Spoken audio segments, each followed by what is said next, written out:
What's up you guys, welcome back to my channel. If you are new here, my name is Amina and I make videos every Fridays, and today's video is going to be my June wrap-up of all the books that I've read in June, and I'm just going to tell you what I thought about them, how many books I read, what my experience was like, if I like them, if I recommend them, and yeah, we're just going to talk about a bunch of books that I read in the month of June, and I'm super excited because I actually think I've read 10 and a half books, and I'll explain the half. So yeah, I read a significant amount of books in the month of June, and I'm super excited. I think it's been one of the most successful reading months I've had this whole year, and I'm super excited about that. So we're just gonna get started and we're gonna talk about them and let's discuss. Alright, the first book I read in the month of June was A Very Large Expanse of Sea by Tahereh Mafi, which I gave 3.75 stars out of 5, and I gave it okay.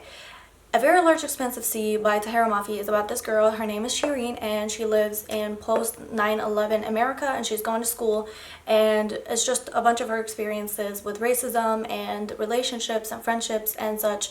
And I was very disappointed by that book. I went into it really expecting to relate to Shireen because I am a Muslim as well, and I haven't lived in America since I wasn't here pre 9/11. I was here post 9/11. But I was hoping that I would find some similarities with me and Shireen because she also wears a scarf and she goes to school, and she is like me basically. I at some point also was wearing the scarf and going to like high school, and I also experienced racism and such. So I was hoping to find some similarities there, but other than like wearing the scarf and experiencing Ramadan, there really wasn't anything that I found life-changing, which was so disappointing because I've been excited for this book for forever, since it came out, and I was hoping that I would love it as much as everyone else does. I mean, it has great reviews on Goodreads and such. I don't know if maybe I went into it expecting to relate to it, that I found it kind of disappointing, and maybe it's like unrealistic for me to expect a YA fantasy or a YA contemporary book to be realistic. Maybe I shouldn't have expected that, but it just all as a whole was very disappointing for me. By the way, this is Mulan, so you know, ignore that. I didn't relate to it as much as I thought I would, or as much as I wanted to.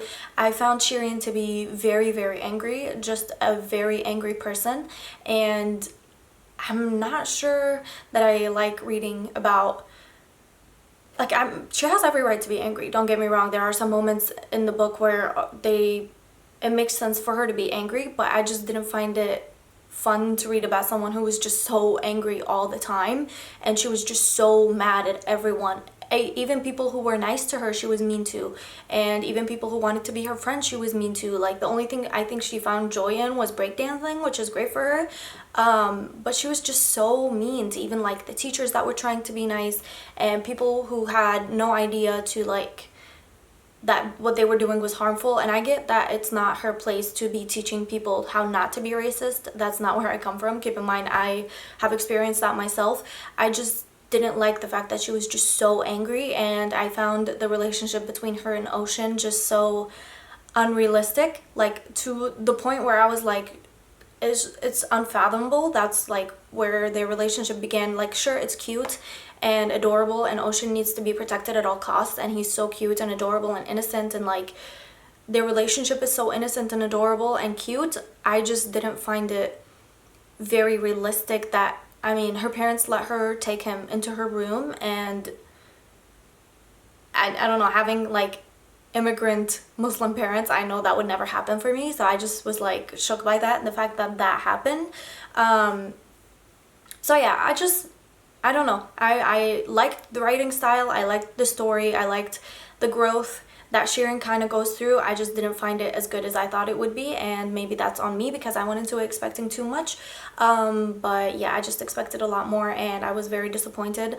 It's great that a lot of people are finding this book good, but for me it was just like all sorts of unrealistic and all sorts of just nothing for me to relate to, and nothing for me to like be like, yeah, I see myself in that. And I don't know, it's just like not for me, and I'm hoping that the next contemporary book I read by Tahereh Mafi will be better. So yeah, and then I read All Your Perfects by Colleen Hoover, which I gave to 4 stars. And All Your Perfects is about this couple who meet one day when they find out that their partners are cheating on them with each other. So the girl's boyfriend is cheating on her with the guy's girlfriend, if that makes any sense. And then it goes into their story. It's basically told in 2 timelines, the timeline of present and the timeline of past when they had just met. And it deals with infertility and a bunch of like grown-up issues and marriage and divorce and such. And Colleen Hoover is known to write books that are like heart-wrenchingly sad and like just so sad, to the point where you're like, oh my god, why am I doing this to myself, and why am I putting myself into this pit of depression? But this was a very different book for me. I don't know if I've read any other book about, like, from Colleen Hoover about a married couple, so this was a first for me, and I enjoyed it, but it was very, like, strange to read, and like, the protagonist, Quinn was a very angry protagonist to read about, which she has every right to. Like I said about the earlier book that I discussed, she had every right to be angry and sad and depressed, and I don't take infertility lightly, trust me.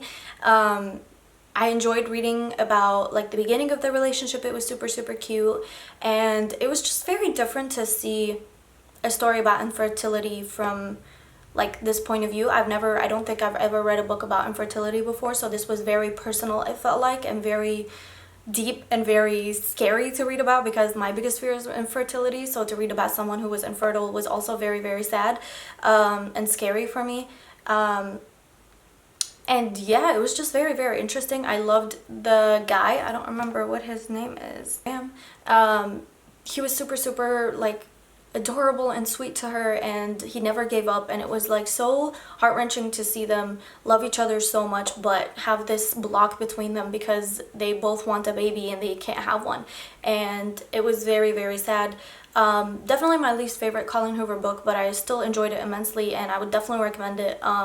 It was very good to read about, like, something this serious and this deep in a novel that I haven't read before and that I've never really sought out to read about. And I didn't even know this book was about infertility either when I picked it up. And yeah, I just very much enjoyed it, and I like that the ending wasn't what I thought it would be, and I'm glad that the ending wasn't like, oh, they get what they want in the end and this is, they're happy and everything's great and dandy. I'm glad that Colleen Hoover kind of was like, she took a different route for the ending, and I really enjoyed that. And yeah, I enjoyed this book. Definitely my least favorite Colleen Hoover book, just because there was like just so much angst and anger and not a lot of romance. But I still very much enjoyed it, and I definitely recommend it. So then I read Furyborn, which I will insert pictures of the covers right here of the books that I'm talking about. Furyborn was a ride. I read all 3 of the books, which are Furyborn, Lightbringer, and Kingsbane, or Kingsbane and then Lightbringer, and it was interesting to say the least. So if you don't know what Furyborn is about, it's a fantasy about this girl. Her name is Riel, and she lives in this world where there's a prophecy that there's going to be 2 queens that are a queen of light and a queen of blood, and that those queens can manipulate all of the elements, and they have that power to do that. And then Riel finds out eventually that she actually has those elemental powers, and she gets put into these trials to test if she is one of those queens, and if she is, which one she is. And then it also follows a different timeline and a different story of Eliana. Eliana is a bounty hunter, and she's very good at it, and that's how she provides for her family. She's very good at it, but she hates it, and she doesn't like the fact that she enjoys it and that she's good at it. And then we quickly find out that that's not all that there is to her. And yeah, so this book I gave to 4.5 stars out of 5. I enjoyed this book series. I'll explain. I enjoyed the first book immensely. I really enjoyed it. I enjoyed reading about the trials that Riel gets put through, and I really enjoyed reading Eliana's part. I actually enjoyed Riel's part a lot more in the first book than Eliana's. I really enjoyed reading about what she was doing and what she was going through, and her relationship with Audric, who is a baby and needs to be protected at all times. He's so good. He's the goodest character there is in the whole series. The world building was really incredible. The just writing was really like immersive. You were very much in the story. I loved the side characters so much. I loved Simon, I loved Audric, I loved Corian. Every time that man opened his mouth, I was a goner. I just want him to stop speaking. I want him to stop speaking. It was a very easy read, very easy to get through, very fast. I really enjoyed it. And then I went into Kingsbane. And Kingsbane, I'm not gonna like spoil you for the rest of the series. Kingsbane is just a continuation of the story after what happens in the first book, and it follows the same characters. But in this book, I hated Riel so much. That woman had no character growth. She had no thoughts of her own. She was just so frustrating. I hated her. I despised reading her parts. Meanwhile, Eliana was flourishing and thriving, and she was doing great, and I loved reading her parts, and I loved Simon so fucking much. And I found this book so long, and it just took forever, and the plot was chaotic, and I half the time didn't know what was going on. I gave it 3.5 stars. It was definitely my least favorite of the series. I enjoyed it, but not really. I honestly was lost half of the time, and I just was like, the only saving grace was Simon and Eliana and their parts of the story, because I really enjoyed them. And then Corian is such a shitty person, but every time he opened his mouth, I just melted every time he spoke. There was just a bunch of chaos, honestly, the whole time, and I was just so lost half of the time. And yeah, it was very long, very long, and it just took forever to read. Definitely not as easy as the first book, and Riel just frustrated me to no end, so it definitely didn't help reading her parts of the story and in such a long book. And then I read Lightbringer, which I gave 4 out of 5 stars, and it is the conclusion to the Furyborn trilogy. I enjoyed it immensely. The ending saved it completely. I loved the ending. If you know what I'm talking about, please talk to me about the ending, because Audric and Eliana, dude, I was a fucking goner. Lightbringer was very fast paced. A lot was happening. I finished it in 2 days, which if I really enjoy a book and I want to know what happens, I read it in 2 days instead of like 3 or 4 or 5. Riel was still a whole fucking mess. A whole mess, but in the end she pulled through. She did one good thing for the series, and one thing only, and that kind of saved it, and gave it 4 stars. The ending was the only reason I gave it 4 stars. I was not about to. I was about to give it like 3.75, but then I read the ending, and I really enjoyed the ending and how it wrapped up. I enjoyed the world building in the story immensely. I think it was very well done, and I just want to talk to the author, because okay, the only thing about this series that I felt through the whole entire trilogy is the fact that the relationships just felt so pretentious. Like the way the people were talking was so pretentious, and I know it's a fantasy novel, but like I've read fantasy novels where their relationships were done so well, but for some reason the relationships in this series just felt so empty and so fake and so pretentious, and there was no growth in some of the characters. And they fell in love so fast. Like they met each other, and then like 3 days later they were in love, and I was like, well, what is going on? And they were like in love to the point where they would like sacrifice their life for the other person, and I was like, y'all literally just met like 3 days ago. It's unrealistic. The relationships were kind of unbelievable, but other than that, I really enjoyed this series. Riel just had like no clear goal, and I just don't understand it.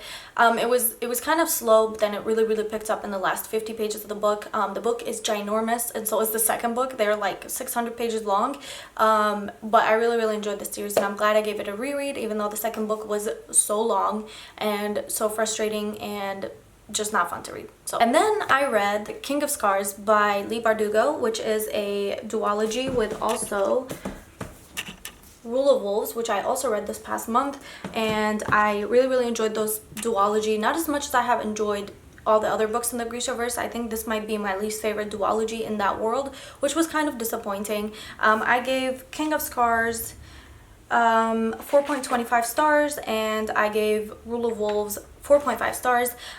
If you're confused, I have a book journal right here, and I write my thoughts down and what the book's about.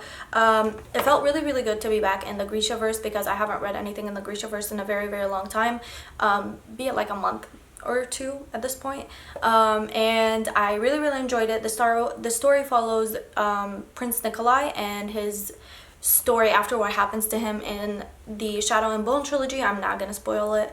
And then it also follows Zoya, her story, and Genya and David, and it features every character from the Shadow and Bone and Six of Crows duologies as well. They all make an appearance in the series, which I really enjoyed. I loved Rule of Wolves so much better than I enjoyed King of Scars. The story was better than King of Scars, but Rule of Wolves was more like of the characters that came through, and I really enjoyed that. I enjoyed the writing, I enjoyed the world. Something just felt missing for some reason out of this series. I don't know what, but it just didn't feel the same as all the other Grisha books that I've read for some reason. I enjoyed watching King Nikolai do his thing, and I loved reading about Zoya, even though she's angry all the time and is scary to everyone. I enjoyed reading her parts and getting to know her more and to know her story and why she is the way that she is. And I really enjoyed this duology, but it's definitely like ranks last. So you have Six of Crows, Shadow and Bone, and then this duology, even though I still really enjoyed it, and I honestly would not reread it, but I think it's good to know, like, it's good to continue in the world that I love so much. And then I also said in my TBR of last month that if I loved the world so much and I missed it, that I would read The Lives of Saints, which I did. The Lives of Saints, this is what it looks like. So basically, Alina has a copy of this in the Shadow and Bone series where she reads this book, and it's about a bunch of stories of all the saints that they have in the Shadow and Bone world, and I really enjoyed it. I found the artwork incredible and so beautiful and so just like breathtaking sometimes. Like, there was some really pretty artwork in there. I don't think you're missing anything if you don't read it, because it's just like an extra thing there. But the only book that I haven't read in the Grishaverse is The Language of Thorns, which I probably will read at some point. But yeah, I just really wanted to read it since I already had it, and it's only like 100 pages. It was a very fast read. I read it in one sitting, and yeah, it was very good, and I'm glad I'm done with those. And then I read the Legom, Not Too Little, Not Too Much, The Swedish Art of Living, A Balanced Happy Life by Nikki Brant-Mark. This is what it looks like. This is my nonfiction book of the month. I try to read at least one nonfiction book a month, because I don't think I read like more than 5 last year, and this year I'm trying to put more effort into reading them. And yeah, this one is basically just about this Brit woman who moved to Sweden with her Swedish husband, and she now has kids with him and stuff, and they've been living there for a while, and it's just about her basically living life slow. So yeah, the tagline is basically, in a fast-paced world, wouldn't it be wonderful if you could slow down and enjoy a life with less pressure, less stress, and more time for the things you love. And I think I mentioned before on this channel that I have a problem with like living my life in a rushed way, where I feel like I'm just always constantly running and I don't know for what. So I have been looking more into like trying to live life slow, taking it easy, having like mindful moments and stuff and such. So I thought this would help me, and I actually, this is my copy. I purchased this myself from a bookstore, and I just found and interesting, and the cover is beautiful. What I didn't know is that there's like 7 different copies of this exact book with this exact title, just by different authors. They all look the same. They all have kind of the same illustration on the book and stuff, just by different people, different authors, and it's all over Goodreads. And I didn't check the Goodreads rating on this when I bought it, which was on me. That was my fault. But yeah, I just wanted to like give it a read, because apparently Sweden is like the top 3 of the world's happiest places to live, so I thought that was very interesting. They must be doing something right.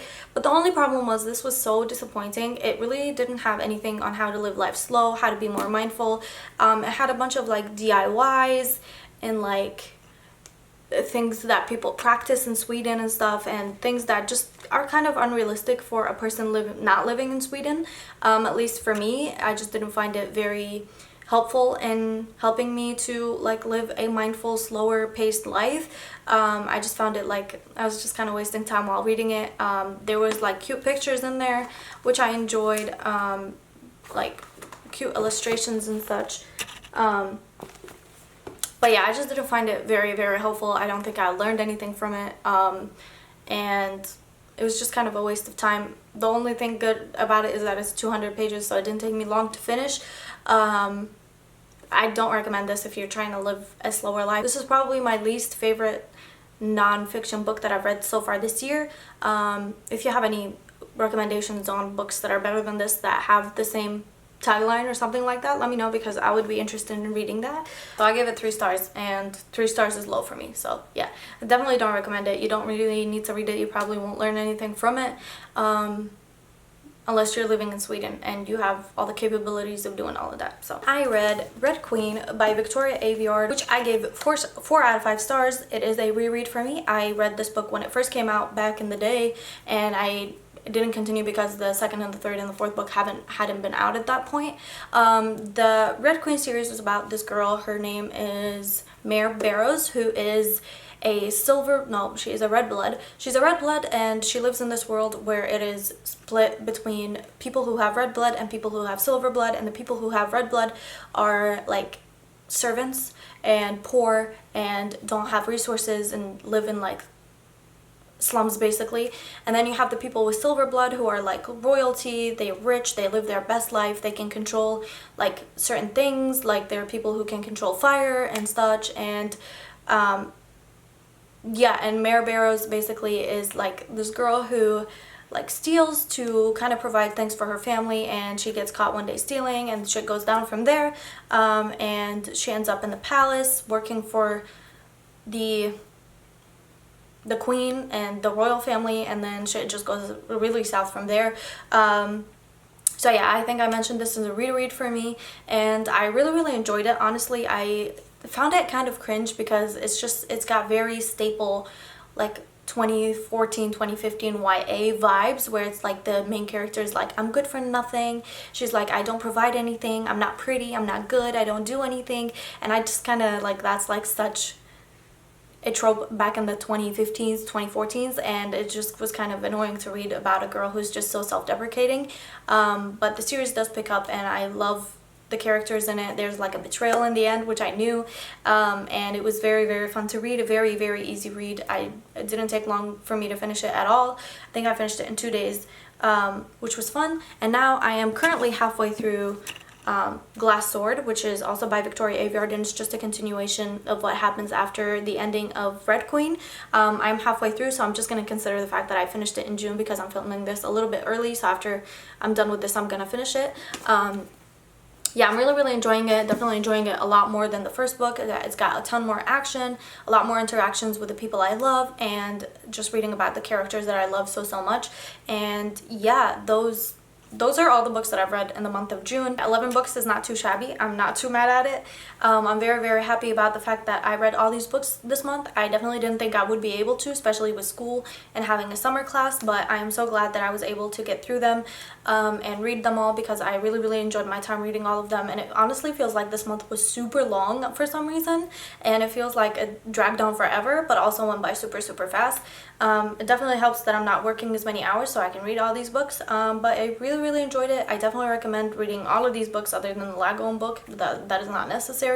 But yeah, let me know if you've read any of these books, if you have any different opinions about these books with me, or if you have any different opinions than me about any of these books. Let me know down below, because I would love to be able to discuss these books with you, because I literally have no one else to discuss these books with. But yeah, thank you so much for watching, and thank you for sticking around with me. If you want any more book videos, just let me know down below, and I will be more than happy to make those for you. And if you want any more wrap-ups and any more TBR videos, let me know by clicking the thumbs up button, because that will help me a whole lot. And yeah, that concludes this video. Thank you so much for watching. Always remember to keep your head, heels, and standards high, and to treat people with kindness, and I'll see you guys again next week with another video. Bye, you guys.